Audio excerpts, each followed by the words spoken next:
الحمد لله الذي بنعمته تتم الصالحات وبفضله تتنزل الخيرات والبركات وبتوفيقه تتحقق المقاصد والغايات.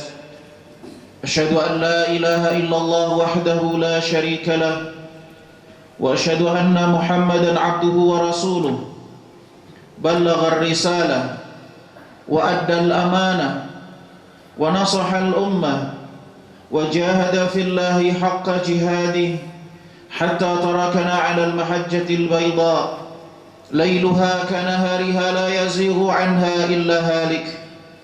والصلاة والسلام على نبينا محمد أشرف الأنبياء والمرسلين وعلى آله وأصحابه وعلى كل من سار على نهجه إلى يوم الدين. أما بعد، يا أيها الذين آمنوا اتقوا الله حق تقاته ولا تموتن إلا وأنتم مسلمون.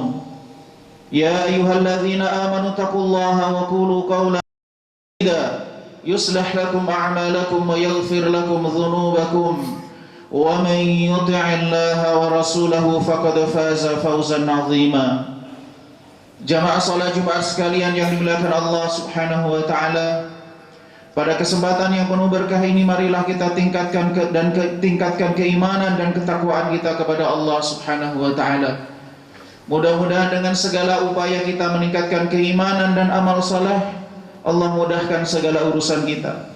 Allah berikan kepada kita kekuatan mengemban amanah yang menjadi tanggung jawab kita dalam hidup ini, dan sebagaimana Allah pertemukan kita dalam kebaikan, kelak Allah kumpulkan dan pertemukan kita dengan Nabi SAW yang kita cintai. Amin ya rabbal alamin. Jamaah salat Jumat sekalian yang dimuliakan Allah Subhanahu wa taala, dalam surah An-Nisa ayat 31 Allah Subhanahu wa taala menegaskan, in tajtanibu kaba'ira ma tunhauna anhu nukaffir ankum sayyi'atikum wa nudkhilkum mudkhalan karima.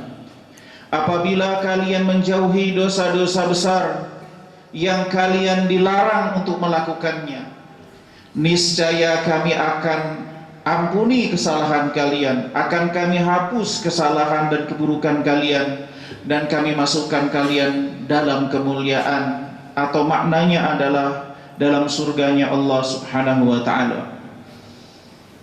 Ayat ini memberikan kepada kita kesadaran tentang satu hal penting bagi kita sebagai seorang muslim, tentang fadilah yang sangat besar, karunia dan kasih sayang Allah Subhanahu wa ta'ala yang sangat besar yang Allah janjikan bagi kita, yaitu ketika seseorang menjauhi dosa-dosa besar yang Allah Subhanahu wa ta'ala larang kita untuk melakukannya.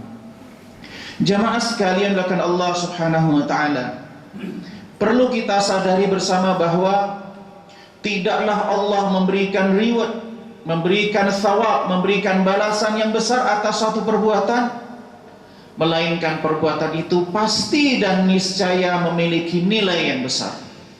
Apabila selama ini seseorang itu ketika membayangkan atau ada di dalam pikiran ketika seseorang ingin masuk dalam surga, ingin mendapatkan kasih sayang Allah Subhanahu wa ta'ala, maka ia akan berupaya semaksimal mungkin memasuki surga itu dengan amal-amal yang Allah perintahkan.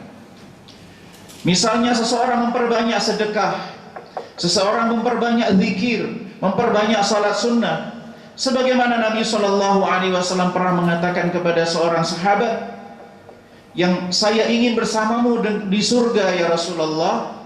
Maka kemudian Nabi SAW mengatakan, a'inni ala dzalika bikathratis sujud, bantu aku untuk mewujudkan apa yang kau inginkan itu dengan memperbanyak sujud. Begitu juga seseorang bisa masuk surga dengan birrul walidain, seseorang masuk surga dengan membantu saudara sesama muslim dan seterusnya. Akan tetapi ada satu pintu surga, satu peluang surga yang Allah Subhanahu wa ta'ala janjikan melalui ayat ini, bahwa seseorang itu bisa masuk dalam surga Allah Subhanahu wa ta'ala dengan cara menjauhi dosa-dosa besar yang Allah Subhanahu wa ta'ala larang. Jamaah sekalian dimuliakan Allah Subhanahu wa ta'ala, kita sebagai manusia biasa, bukan nabi dan bukan rasul, maka satu keniscayaan bahwa kita sebagai manusia berpeluang melakukan kesalahan dan dosa. Oleh karena itu di banyak tempat Allah Subhanahu wa taala membahas bagaimana seseorang itu bisa keluar, bisa bangkit dari kesalahan dan dosa. Bahkan Allah Subhanahu wa taala ketika menggambarkan tentang ahlil jannah, tentang orang-orang yang bertakwa, yang Allah janjikan bagi mereka surga. Di antara tipe dan gambaran profil tentang orang yang bertakwa itu adalah orang yang pernah melakukan kesalahan lalu ia bangkit dari kesalahannya. Walladzina idza fa'alu fahishatan aw zalamu anfusahum dzakarullaha fastaghfaru lidzunubihim wa may yaghfiru dzunuba illallah wa lam yusirru ala ma fa'alu wa hum ya'lamun. Di antara orang bertakwa itu orang yang Allah sediakan untuknya surga bila mereka melakukan satu kesalahan, apabila mereka melakukan perbuatan fahisyah, perbuatan keji, atau menzalimi diri mereka, mereka ingat Allah. Fastaghfaru lidzunubihim, lalu mereka minta ampun kepada Allah. Wa may yaghfiru dzunuba illallah, siapa lagi yang dapat mengampuni dosa selain Allah? Wa lam yusirru ala ma fa'alu, dan tidaklah mereka larut dalam dosa itu. Wa hum ya'lamun, dan mereka mengetahui. Nah, jamaah sekalian oleh Allah Subhanahu wa taala, perlu kita lihat bersama kenapa satu dosa itu menjadi satu dosa besar, dan kenapa satu dosa itu termasuk dalam kategori yang tidak besar. Dosa-dosa yang tidak termasuk dalam kategori besar, tidak besar, secara umum adalah perbuatan-perbuatan yang dilarang oleh Allah, tetapi manusia itu sulit sekali untuk menghindarkan dari kesalahan itu. Manusia secara umum sulit untuk terhindar dari kesalahan-kesalahan itu, maka kemudian tidak termasuk dalam dosa-dosa besar. Tapi dosa-dosa yang masuk kategori dosa besar adalah dosa yang memungkinkan dihindarkan oleh manusia. Kemudian di sisi yang lain, dosa besar itu adalah dosa yang pelakunya oleh Allah Subhanahu wa taala ancam, berikan sanksi baik di dunia maupun di akhirat, atau diancam perbuatannya dengan kecaman-kecaman yang sangat keras. Tetapi persoalannya adalah kenapa Allah mengecam perbuatan itu? Kenapa Allah Subhanahu wa taala kemudian memberikan warning, bahkan mengancam akan menghukumnya dengan satu hukuman di dunia atau hukuman di akhirat? Karena dosa-dosa besar itu bukan hanya dilihat dari jumlahnya, bukan hanya dilihat dari aspek zahirnya. Misalnya jamaah sekalian, kan Allah Subhanahu wa taala ketika Allah membahas tentang riba, yamhaqullahu riba wa yurbis sadaqat. Allah tumbuhkan riba, Allah binasakan riba, dan Allah tumbuhkan sedekah. Bahkan pada ayat berikutnya, beberapa ayat berikutnya, Allah Subhanahu wa taala menegaskan, ya ayyuhalladzina amanu taqullaha wa dharu ma baqiya minar riba in kuntum mu'minin. Wahai orang-orang yang beriman, bertakwalah kalian kepada Allah dan tinggalkan sisa-sisa riba apabila kalian beriman. Fa illam taf'alu, kalau kalian tidak melakukannya, fa'dzanu biharbin minallahi wa rasulih, maka satu genderang perang melawan Allah dan Rasulnya. Pertanyaannya adalah, kenapa Allah Subhanahu wa taala memberikan kecaman yang sangat keras? Termasuk misalnya dalam satu surah, wailul lil mutaffifin, celakalah bagi orang yang melakukan tatfif. Apa yang maksud dengan tatfif? Alladzina idza talu 'alan nasi yastawfun wa idza kaluhum aw wazanuhum yukhsirun. Yaitu orang apabila orang lain menimbang untuk dia, maka dia minta timbangan itu sempurna. Tapi begitu ia menimbang, menakar untuk orang lain, yukhsirun, dia bersikap curang. Begitu juga misalnya tentang ghulul, berkhianat dalam pengelolaan harta. Wa ma kana linabiyyin ay yaghul, tidaklah nabi itu melakukan perbuatan ghulul. Karena orang-orang Yahudi menuduh Nabi SAW melakukan ghulul, pengkhianatan terhadap harta publik. Wa may yaghlul ya'ti bima ghalla yaumal qiyamah. Barang siapa yang melakukan ghulul, pengkhianatan harta publik, harta bersama, harta kolektif, atau dalam bahasa kita melakukan korupsi, maka ia akan datang pada hari kiamat dengan membawa harta yang ia ambil pada waktu di dunia. Jemaah sekalian, bukan Allah Subhanahu wa taala, Dosa-dosa besar ini, riba misalnya, tatfif misalnya, atau ghulul misalnya, bukan hanya persoalan angka, bukan hanya persoalan 1%, bukan hanya persoalan hitung sekian rupiah saja, akan tetapi persoalan mindset, persoalan empati, persoalan cara pandang, dan persoalan budaya. Kenapa Allah Subhanahu wa ta'ala menjadikan riba sebagai rival daripada sedekah? Ketika Allah Subhanahu wa ta'ala menegaskan yamhaqullahu riba wa yurbis sadaqat, Allah binasakan tindakan riba dan tumbuhkan sedekah. Sesungguhnya ada hal yang lebih besar daripada persoalan angka, yaitu persoalan cara pandang, persoalan emosional seseorang, dan persoalan budaya. Orang yang melakukan riba adalah orang yang melihat kesulitan orang lain sebagai kesempatan untuk mengambil keuntungan. Sedangkan orang yang bersedekah melihat kesulitan orang lain sebagai kesempatan untuk beramal dan membantu. Jadi dua kutub yang berbeda. Kalau riba adalah krisis empati, kalau sedekah adalah semangat empati. Ketika orang dalam kesulitan, terlilit hutang, ada musibah, dia membutuhkan bantuan, orang yang mindsetnya ribawi, cara pandangnya adalah cara pandang ribawi, mindset ribawi, maka kesulitan orang lain itu adalah kesempatan paling berharga bagi dia untuk mengeksploitasi kesulitan itu, yang kemudian dengan dirinya dia mendapatkan keuntungan, memperkaya diri. Tapi berbeda dengan orang yang mindsetnya sedekah, mindsetnya adalah social oriented. Ketika ada orang kesulitan karena kesehatan, karena kemiskinan, karena kelaparan, karena bencana alam, karena terlilit hutang, maka orang yang sedekah oriented di dalam dirinya ada empati, ada kasih sayang.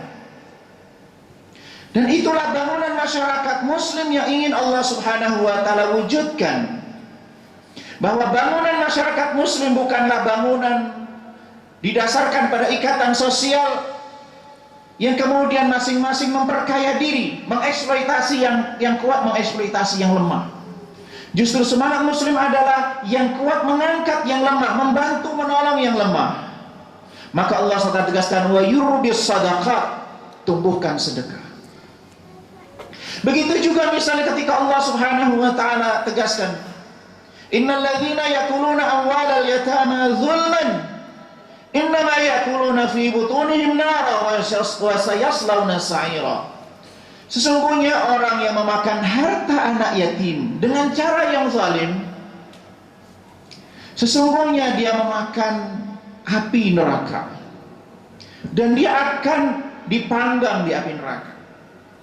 Jamaah sekalian, memakan harta anak yatim adalah bagian dari dosa besar yang disebutkan oleh Allah karena Allah ancam pelakunya. Bahkan bagian dari perilaku zalim terhadap orang yatim, terhadap anak yatim. Ara'aital ladzi yukadzibu biddin, tahukah kalian orang yang mendustakan hari pembalasan itu? Yaitu di antara orang yang menghardik anak yatim. Ini bukan persoalan angka, bukan persoalan rupiah, tapi persoalan mindset, persoalan cara pandang, persoalan empati, persoalan bagaimana struktur masyarakat muslim itu dibangun. Anak yatim adalah anak yang belum balik, yang ditinggal meninggal oleh ayahnya. Ayah adalah orang yang bertanggung jawab menafkahi anak itu sebagai bonding finansialnya, kebutuhan nafkahnya. Tapi ayah bukan hanya yang berkewajiban menafkahinya, bukan hanya bonding sosial, bukan hanya bonding finansial, tapi juga bonding sosial. Ayah adalah yang bertanggung jawab melindungi anak itu. Maka ketika anak kehilangan ayahnya, maka maknanya adalah ia kehilangan seseorang yang menanggung finansial kebutuhan hidupnya dan kehilangan orang yang melindunginya secara sosial. Namun ketika ada anak yang semacam itu dalam kondisi yang semacam itu yang membutuhkan perlindungan, baik perlindungan secara finansial maupun perlindungan secara sosial, lalu ada orang mengeksploitasi, mengambil hartanya, memperkaya diri dari harta anak yatim itu, memanfaatkan status anak yatim itu, kemudian ia ambil, di mana empatinya? Di mana keimanan yang kemudian membuat orang sadar bahwa setiap perbuatan itu akan dibalas? Maka masyarakat muslim harus memberikan perhatian terhadap anak yatim, dan masalah anak yatim ini dibahas di banyak tempat. Begitu juga dalam persoalan dosa-dosa besar yang lainnya, jamaah sekalian. Misalnya Nabi SAW itu melaknat, la'ana Rasulullah SAW ar-rashi wal murtashi. Rasulullah SAW melaknat orang yang menyuap dan yang menerima suap. Maknanya bukan hanya persoalan angka, tapi persoalan mindset, persoalan budaya, persoalan empati, persoalan perilaku, dan persoalan sosial. Maka karena setiap perbuatan itu memiliki dampak yang besar, maka kemudian masuk dalam kategori besar, dosa besar. Maka begitu juga ketika Nabi SAW menyebutkan dalam salah satu hadisnya, istanibu as-saba al-mubiqat, jauhilah oleh kalian 7 perkara yang membuat binasa, membuat celaka.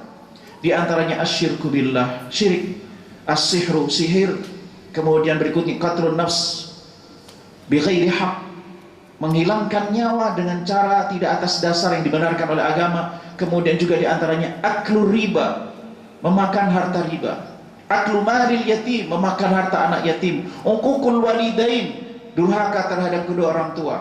Dan di antaranya adalah menuduh wanita terhormat melakukan zina, dan di antaranya adalah kabur dari medan pertempuran. Jamaah sekalian, mudah-mudahan Allah Subhanahu wa taala senantiasa membimbing kita, mencurahkan taufiknya kepada kita semuanya untuk menjauhi diri kita dari segala jenis dosa-dosa besar yang Allah Subhanahu wa taala larang, dan kemudian juga Allah mudahkan kita untuk menjalankan semua kewajiban perintah-perintah Allah Subhanahu wa taala yang perintahkan kepada kita semuanya. Amin amin ya rabbal alamin. Aqulu qouli hadza wa astaghfirullah li wa lakum fastaghfiruhu innahu huwal ghafurur rahim.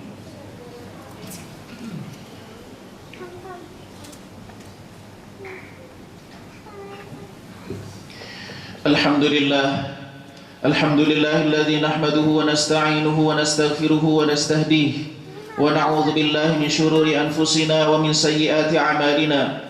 May yahdihillahu fala mudilla lahu wa may yudlil fala hadiya lahu. Asyhadu an la ilaha illallah wahdahu la syarika lahu wa asyhadu anna Muhammadan 'abduhu wa rasuluhu. Wassalatu wassalamu ala nabiyyina Muhammadin asyrafil anbiya'i wal mursalin wa ala alihi wa ashabihi ajma'in, amma ba'd. Ya ayyuhalladzina amanu taqullaha haqqa tuqatih wa la tamutunna illa wa antum muslimun. Ibadallah, innallaha amarakum bi amrin bada'a fihi bi nafsihi faqala innallaha wa malaikatahu yusalluna 'alan nabi ya ayyuhalladzina amanu sallu 'alaihi wa sallimu taslima. Allahumma salli ala Muhammad wa ala ali Muhammad kama sallaita ala Ibrahim wa ala ali Ibrahim wa barik ala Muhammad wa ala ali Muhammad kama barakta ala Ibrahim wa ala ali Ibrahim fil alamin innaka Hamidum Majid. Allahumma ighfir lil muslimina wal muslimat wal mu'minina wal mu'minat al ahya'i minhum wal amwat. Rabbana ighfir lana ma qaddamna wa ma akharna ma asrarna ma alanna wa ma anta lahu biminna antal muqaddim wa antal muakhir la ilaha illa ant. Allahumma ati nufusana taqwaha wa zakkiha wa anta khairu man zakkaha anta waliyuha wa maulaha. Allahumma habbib ilayna al-iman wa zayyinhu fi qulubina wa karrih ilayna al-kufra wal fusuqa wal 'isyan waj'alna minar rasyidin. Rabbana ighfir lana dhunubana wa dhunuba walidina warhamhum kama rabbana shighara. Rabbana hab lana min azwajina wa dhurriyyatina qurrata a'yun waj'alna lil muttaqina imama. Allahumma ansur ikhwanana al-mustad'afin. Allahumma ansur ikhwanana إخواننا المجاهدين في سبيلك اللهم وحي صفوفهم واجمع كلمتهم وارفع رايتهم وأنزل السكينة على قلوبهم كما أنزلت السكينة على قلوب أصحاب رسولك يا رب العالمين. ربنا آتنا في الدنيا حسنة وفي الآخرة حسنة وقنا عذاب النار. وصلى الله على محمد وعلى آله وصحبه وسلم. سبحان ربك رب العزة عما يصفون وسلام على المرسلين والحمد لله رب العالمين. أقيموا الصلاة.